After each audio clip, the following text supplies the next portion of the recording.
আসসালামু আলাইকুম everyone, welcome back to my channel সুমনার রান্নায় সবাইকে অনেক অনেক স্বাগতম। আশা করি সবাই অনেক ভালো আছেন। আজকে তৈরি করব বেসনের পারফেক্ট ব্যাটার তৈরি। আর এটা যদি পারফেক্ট না হয় তাহলে যে কোনো আলুর চপ অথবা বেগুনি আপনারা তৈরি করলে কিন্তু সেটা দেখতেও ভালো লাগবে না, খেতেও ভালো লাগবে না। আর যদি ব্যাটারটা পারফেক্ট হয় তাহলে এভাবে সুন্দরভাবে ফুলবে আর খেতেও কিন্তু ভালো লাগবে। তো চলুন কথা না বাড়ি কীভাবে আমি পারফেক্টভাবে ব্যাটারটা তৈরি করছি সেটাই আজকে আপনারা দেখে নিন। প্রথমে আমি এখানে নিব বেসন, আর বেসনটা কিন্তু অবশ্যই চেলে নিতে হবে। আমি 1.5 কাপের মতো বেসন নিব। এখানে প্রায় 1 কাপের মতো বেসন নিয়ে প্রথমে একটু চেলে নিচ্ছি। আর চেলে নিলে কি হবে, এটার যে একটা ভিতরে যদি কোনো লাম্পস দলা থাকে তাহলে সেটা কিন্তু ভেঙে যাবে আর ব্যাটারটা একদম খুবই স্মুথ হবে। তো এর জন্য আর কি চেলে নেওয়া। তো আপনারা চেষ্টা করবেন অবশ্যই বেসনটা গলানোর আগে এভাবে চেলে নিতে, এতে করে খুব ভালো হবে।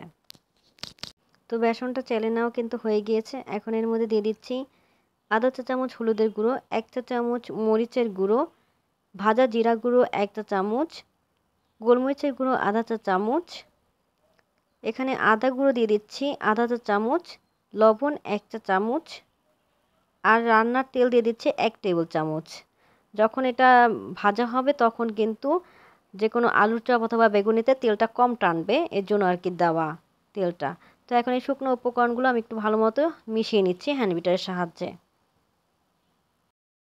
মেশানো হয়ে গেলে এর মধ্যে দিয়ে দিব পানি, আর পানিটা কিন্তু একবারে দেওয়া যাবে না, পানিটা দিতে হবে অল্প অল্প করে। আমি অল্প অল্প পানি দিব আর এটা ভালো মতো মিশিয়ে নিব। এটা একবারে পানি দিলে কি হবে, অনেক সময় দেখা যায় যে বেশি পানি দেওয়ার কারণে পাতলা হয়ে যায়।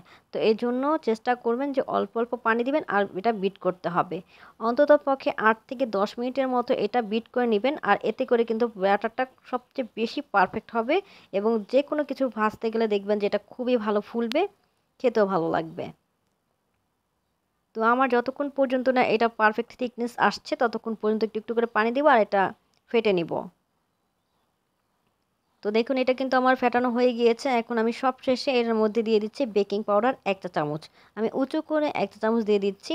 আর আপনারা যদি চান যে অনেকক্ষণ পর্যন্ত এটা ক্রিস্পি থাকবে একটু, তো ভাজার পরও তো তার জন্য কিন্তু আপনারা চাইলে 2 চা চামচ দিয়ে দিতে পারেন। তো আমি 1 চা চামচ দিয়ে এখন এটা ভালো মতো বিট করে নিয়েছি। আমার 8 মিনিটের মতো সময় লেগেছে এটা বিট করতে।